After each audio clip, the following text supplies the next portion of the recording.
Hello everyone, it is Joe here from OmniPoke, the channel that brings you guys everything Pokemon. Today, Jack is joining me because we are building on a budget. We're going to be looking at the best decks that you can play on a very tight purse strings, trying to make the most if you are a fairly new player or someone who just wants to not invest too much and still get decent results in tournaments. We're going to do a quick top 10, but first let's look at why it's a good time to be thinking about building on a budget. Yeah, so for new players right now, something that is really big is these new stage ones and stage twos that they're releasing in pre-release kits. Before we had pre-releases where you'd just get 6 packs, you'd get what you get in your packs. But now we have these kits which come with 4 packs plus around 20 or so cards that usually have a relatively thick stage one or stage two line for you to play in the pre-release.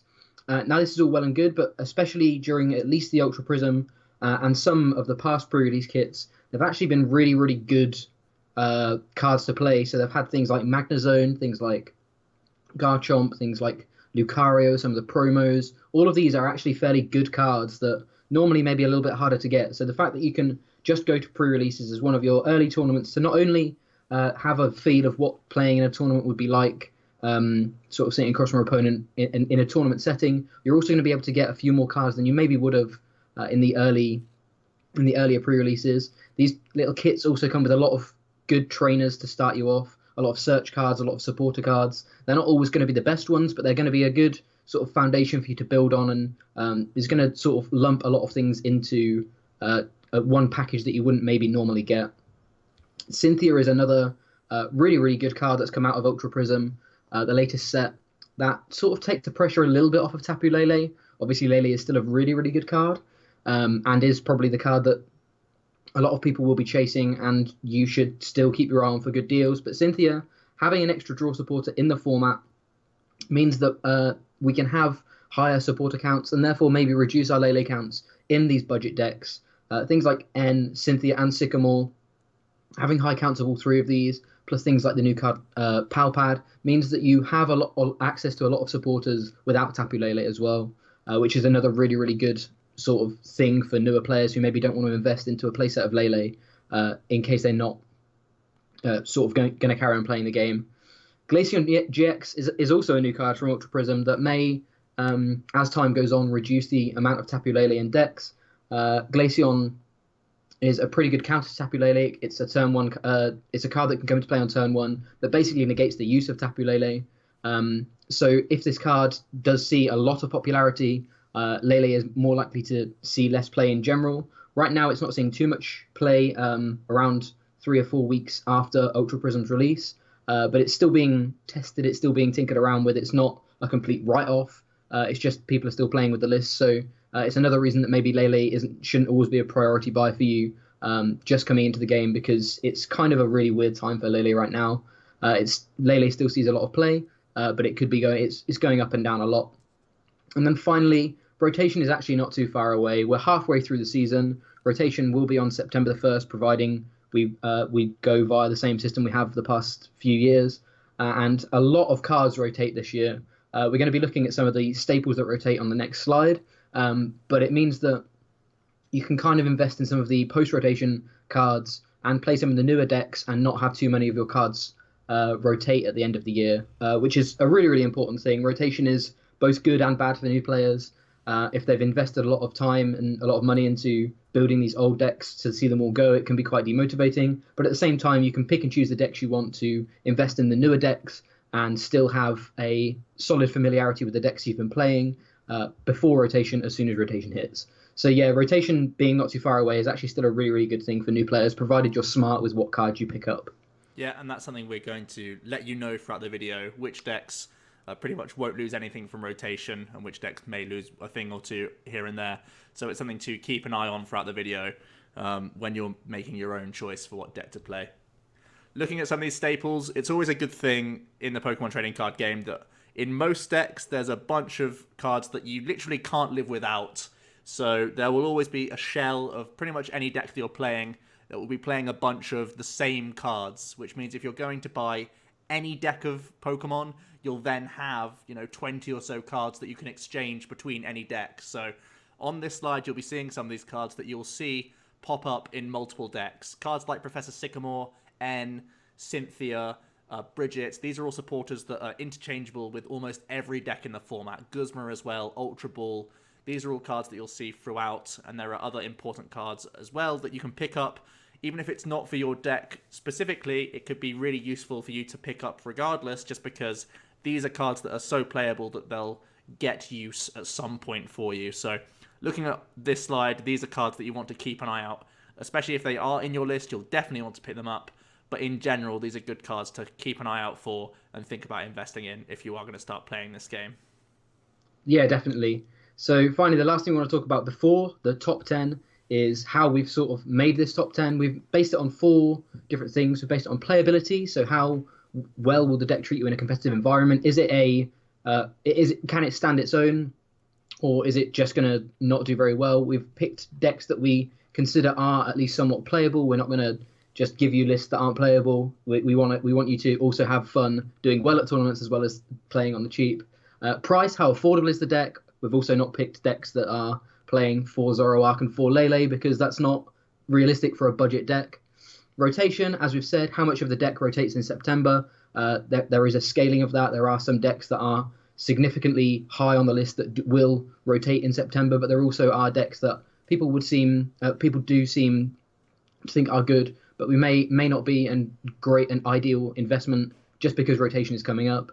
And finally, skill level. If you are a newer player, throwing you in at the deep end or throwing you in with a deck that doesn't sort of follow the norms of a Pokemon game also may reduce the position on the top 10, because we wanted to pick decks that will sort of have interchangeable skills and skill sets, and we wanted to pick decks that if you pick them up and then move to a different deck, you're going to be running a kind of similar deck. So you'll sort of see this when we get to the top 10. But yeah, these are the 4 sort of markers that we had when thinking about the order of the decks in this top 10 list. So let's kick off with our number 10. It's going to be Sherlock. This is the combination of Oranguru and Luca, 2 new cards from Ultra Prism, which combine to try and make an infinite lock strategy, mainly using the Evo Shock Raichu that can insta-paralyze the opponent's active Pokemon. And when you're doing this, it means that you're not getting hit most of the time. And that means that you can simply try and mill your opponent by recycling cards via your Oranguru's resource management attack. And then you're able to, every now and then, use cards like Team Rocket's Handiwork to take cards out of your opponent's deck on coin flips. It's a very grindy, difficult deck to play. That's one of the reasons why it's only in our 10th spot, because it is such a unique deck in how you try and pilot it. It takes a lot of skill to do it very well, but a few strengths are that there'll be a bunch of mill style cards that you'll be purchasing anyway, and there's actually multiple viable mill decks in the current format due to the nature of the most popular decks, mainly being Zoroark, which play a low energy count in the standard format right now. So if you pick up the Sherlock deck, you then have a bunch of cards that you can interchange into other mill decks if you're not fancying it or you just want to change based on the meta.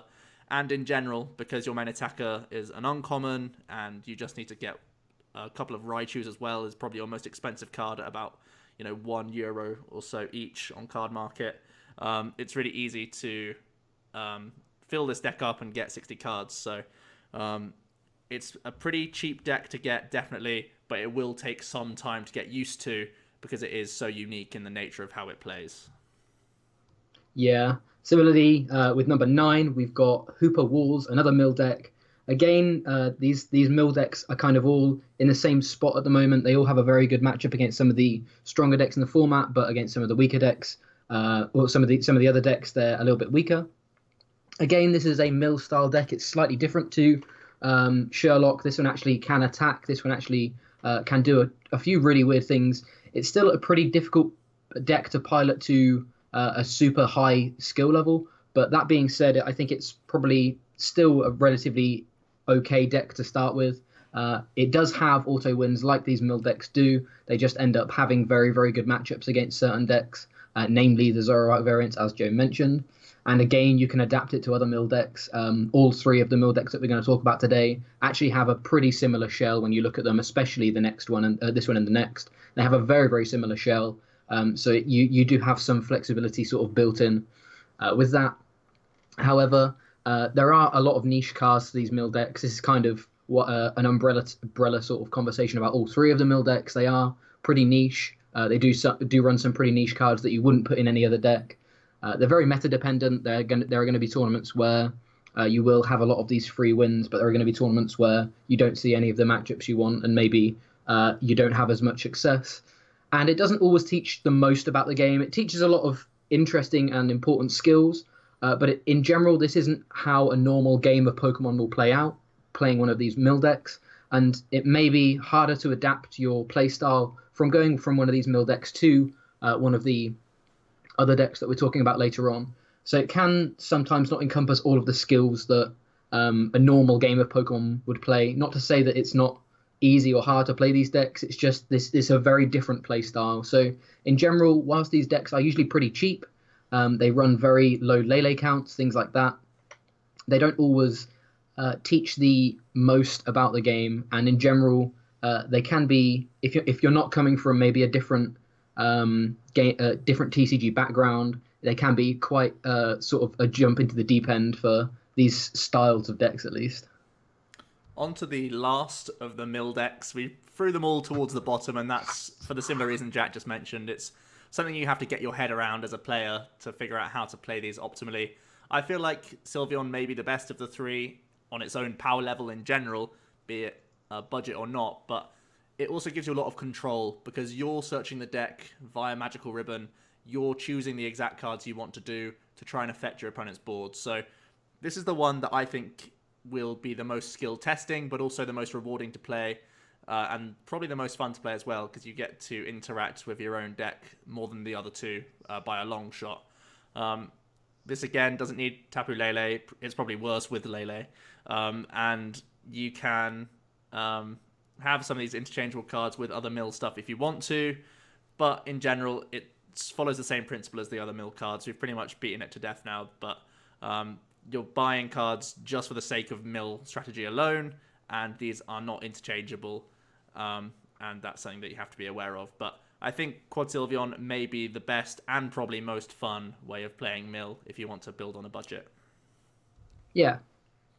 So next up we have Empoleon. This is one of the sort of more, I don't want to say more normal decks because the mill decks are normal decks, but this is a sort of an attacking deck that aims to take 6 prizes instead of mill the opponent out. The main attacker is in theme decks. Empoleon has a theme deck from Ultra Prism, which is really, really good because it means that you can get a relatively thick line for this your main attacker in a relatively easy way. And there's definitely room to invest. Empoleon can be built with either Octillery or with Zoroark. Zoroark is a fantastic card right now. So if you start off with the Empoleon shell and then build up to playing a Zoroark Empoleon variant, you're going to get use out of these Zoroarks, which is really good. Octillery is definitely the cheaper way to go. It does rotate a lot sooner. It does rotate in September, provided the rotation is as we think it will be. But that being said, it's still a relatively cheap card. It's no more than, I think, 4 or 5 euros right now since Zoroark's been released. Maybe not even that. So it's a universal card. It's used in a lot of different decks. So Octillery is a really, really fantastic card to pick up anyway. However, the deck is a stage 2 deck. It's a 2 energy stage 2 attacker. And that in general can be a little bit inconsistent. We have things like counter energy now, which do help. But overall, it can be a little bit awkward sometimes to actually have your board set up in the way you want. This is one of the weaker decks consistency-wise. We're talking about another couple of Stage 2 decks later on that do have a lot more consistency to them. But this in general is a really, really nice introduction to the game. The deck is pretty simple to play. It's just get lots of Pokemon out, and if your opponent does the same, you're going to be hitting a lot of damage. And that in general is definitely a very, very good quality, because having a deck be pretty easy to play is sort of invaluable when just learning the game. On to a similar deck in terms of how easy it is to pick up and play. It's going to be RAICHU PACHIRISU. The concept of this deck is as simple as it gets, really. You're trying to fill up your board with Pokemon that have the Nuzzle attack. Pikachu, of course, has Nuzzle. Pachirisu has Nuzzle. And then you use this Pachirisu to accelerate energy onto your board. Then you evolve up into your Raichus and do huge damage with its powerful Spark attack. Very, very simple to play. You'll do the same thing in every single matchup, and that is a huge strength to this deck. Also, it's basically all new cards. I know the Nuzzle Pikachu isn't around for a long time, but I think it's been reprinted regardless. It's going to be around for a little while. The Raichu GX, not too expensive, even though it is a GX Pokemon. And it's just so linear and so simple. I think this is definitely, if you're new to the game, I think this and EMPOLEON are probably the two easiest decks that you can pilot and have a good chance of winning games, because they're both linear and they're both trying to do the same thing no matter what you're up against. And that's always a big thing to note.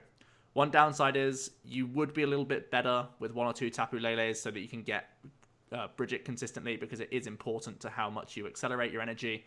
And also an issue is that BUZZWOLE isn't a popular archetype right now. Doesn't look like it's going anywhere anytime soon.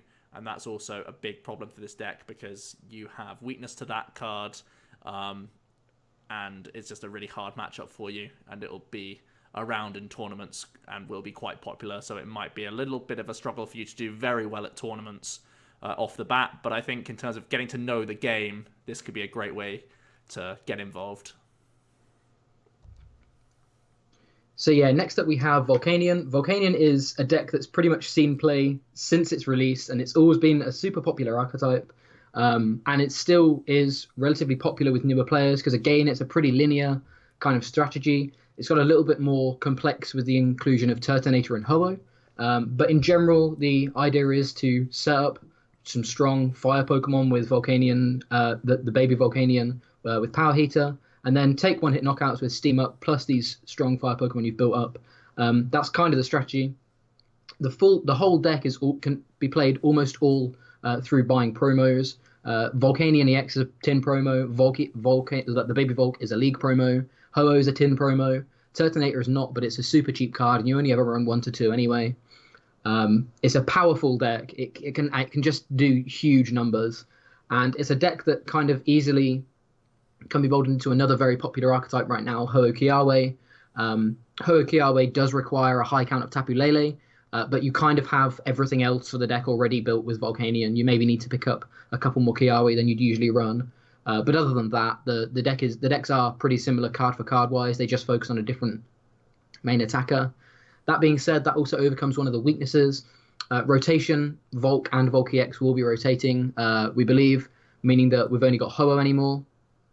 And Ho-Oh won't be rotating, so Ho-Oh Kiawe kind of doesn't get hit by rotation too badly. It loses Steam Up, but it doesn't lose anything else, and you have Choice Band to still hit good numbers. So Ho-Oh Kiawe kind of can be adapted from Volcanion post-rotation. However, 1 to 2 Tapu Lele is always preferable, especially in the Ho-Oh build, just because you want to access turn 1 Kiawe. And finally, Glaceon, as we've talked about already, is a new card and actually can still be an issue for Volcanion. Theoretically, you find it really difficult to one-shot them without playing your own Ho-Oh Kiawe. And if you're playing your own Ho-Oh Kiawe to hit consistently, you're going to want Tapu Leles. So Glaceon can be a bit of an issue. But in general, it's another deck that I think is a relatively good one to pick up. If you're new to the game, it's got a pretty linear play style. Just set up big Pokemon and take big knockouts. But it does have a lot of the core cards rotating, and the post-rotation version of this deck does require a few more Lele than is preferable. On to another one of these decks that is basically coming out of Ultra Prism entirely, and that is going to be one of these decks that you can pick up via picking up theme decks and maybe even from the pre-release kits. It's going to be Garchomp Lucario. It's another one of these stage 2s, and it has Lucario that gives you an ability that gives you a great draw engine inbuilt. It's a real neat combination, this deck, that pretty much runs all together on its own. You're just trying to set up Garchomp, then Lucario, start searching the deck and makes everything else happen. Garchomp's a pretty cool card, does a lot of damage, and it's also good to note that there's a new type of Garchomp. The same card now becomes a fighting type, and that's a huge buff to the deck that will be coming pretty soon as well. So this deck might be a good one to pick up now, that's on a relatively medium to low power level, but it could be greatly improved when the new Garchomp comes out. and you get to swap your old Garchomps for the new ones, and you hit great typing that way. So it's pretty decent right now. I think a lot of people are still trying to figure out how to make Garchomp Lucario very, very playable, because there's a few hiccups here and there that you have to play a Cynthia almost every turn to be effective. But that said, there's enough time to figure out the deck, and when that new Garchomp comes out, the archetype just gets way, way stronger. Another weakness of it is that, again, Tapu Lele would help this deck out a little bit, because your opening turns are always a little bit awkward. Even with things like Brooklet Hill, that you could search out Gibbles and Riolus, you probably still want to be Bridgeting on turn 1.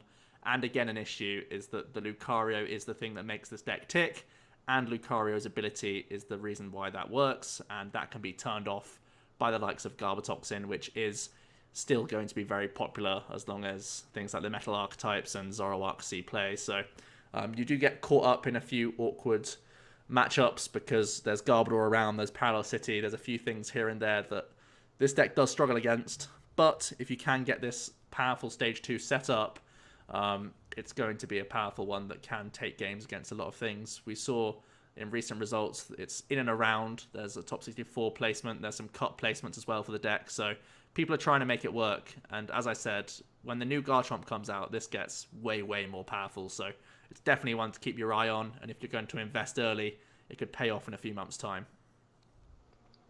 Next up, we have Greninja. Similarly to Volk, this has kind of seen players since it was released. This deck is, I think, in my opinion, the strongest on this list. It's just super inconsistent a lot of the time. When this deck gets set up, it is insanely strong. There's not much that it just auto loses to. It has an inbuilt ability lock of its own. It has sniping. It has variable damage. It has like a one prize attacker. All of this is really, really strong. It's always a part of the meta. So whilst that can be a good and bad thing, as you can see, it is easily countered. If you can pick it up at the right time, there will be times where people aren't teching for Greninja. Greninja actually looked like it was going to be a really good play for some of the recent regionals, and no one played it because everyone was countering it. So now no one's countering it anymore. So it could be another really good time for Greninja right now because no one's playing Tina Promo, which is the deck's big counter. And it can easily be played with Tapu Lele. At most, the deck will run 1. I actually still kind of advocate of running a 0 Tapu Lele list, but between 0 and 1 is the ideal amount, and that's going to really bring down the budget on this deck. The big thing is pretty much the whole deck rotates as of September, and that's super unfortunate. All of the Greninja goes to the deck's dead anyway, but we also lose Starmie, which is a huge, huge deal. So it means that you can't play it in Standard for very long. But in general, if you want, in my opinion, it's kind of a really it's a really, really polarizing deck. I think it actually teaches quite a lot about the game once it gets set up, but it's kind of awkward to get set up. So it may not be an ideal deck for a beginner, just because you won't always complete the strategy you want. And some of the most important things of playing the game is doing what you're aiming to do, doing what you're aiming to achieve. But if you like kind of decks that can have a really, really high power level, but are kind of Exodia-like, Greninja is definitely one to consider, even though it is rotating very soon. It will always be a part of the meta, and it will always at least provide results as long as you don't lose to its inconsistency too much. On to our number 2 slot. This is BUZZWOLE Garbodor. This is actually probably the deck that's had the most results over the last couple of months out of the 10 on this list. You got a top 4 in Leipzig a couple of months ago. Came second in Collinsville, a big regional in America, and even 2 top 8 spots in Salvador that just happened this weekend. So it's a very powerful deck, good enough, budget or otherwise, just in general, one of the best decks out there right now. It combines Ability Lock from Garbodor. You've seen already on the list there's a few decks that do crumble or get much worse when their abilities are turned off. So that's what this deck aims to do, lock people out of the game whilst pounding them with a big basic that is BUZZWOLE. Using max elixirs to power up these expensive attack costs and just do massive damage is really what it's all about. And you have to be aware that it's really, really powerful against Zoroark, which is another top tier deck right now. So it's very powerful currently and seems to be powerful for a long time as well because Zoroark won't be going anywhere. Have to bear in mind as well that there's room to invest. BUZZWOLE Garbodor is just one way that you can play BUZZWOLE. There's also the very popular and equally powerful variant that uses Lycanroc GX and Octillery, and is even more aggressive, if you can believe that, and uses Octillery to help end-proof you in the late game. So if you're not content with a Garbodor build, or if you want to have a little freshen up after playing a few months with BuzzGarb, you can move on to different BUZZWOLE variants, because this card in a vacuum will always be built around because he's so powerful. Couple of weaknesses. Once again, I think you would pretty much want to have 2 Tapu Lele in this deck. You probably could get away with 1 if you just have a high support account, and you have to be aware that the Garbodor itself does rotate. Now that's not everything lost, because you'll still have your BuzzWoles, and then you can move on to different Buzz variants, but it is a small hiccup for this archetype. Overall, I think this is a very strong one, and basically both our number 1 and 2 spots are very similar, and take your pick whether you want to go for BuzzWole or our number 1 pick. Yeah, GOLISOPOD Garbodor is our number 1 pick, and honestly, these two could be interchangeable with their number 1 and number 2 spots. They sort of see variations in how strong they are in the meta, but both have seen a lot of play in the past. Have been piloted by some very good players that have backed these decks anyway, so you know these are good decks to play.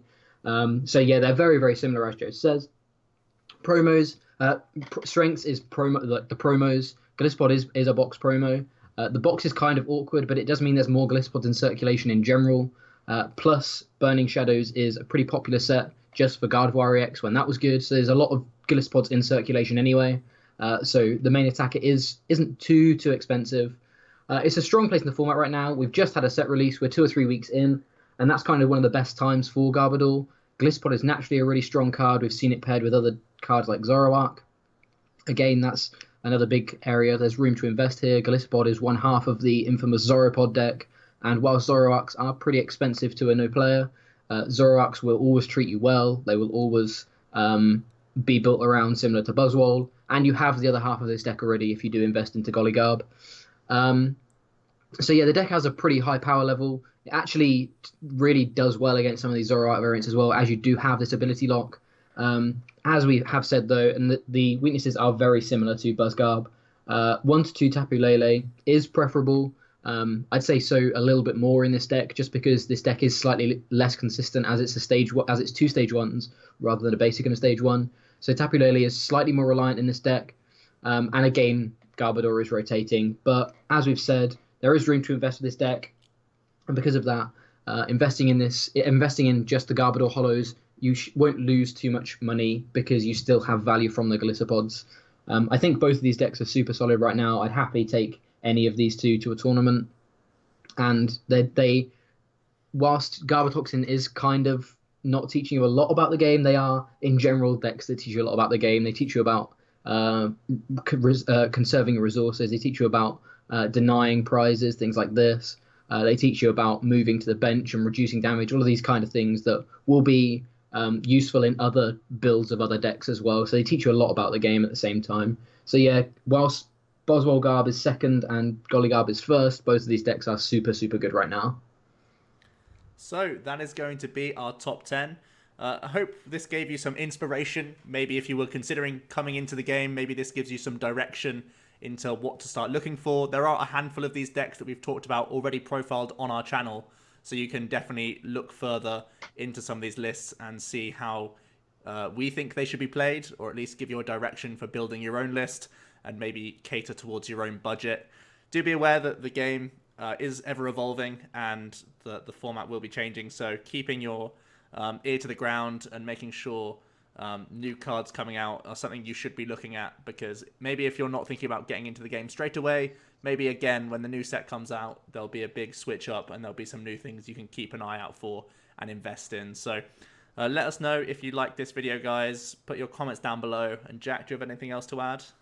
I don't think so, other than thank you very much for watching. I've been Jack with Joe from OmniPoke, and we look forward to seeing you guys in another video.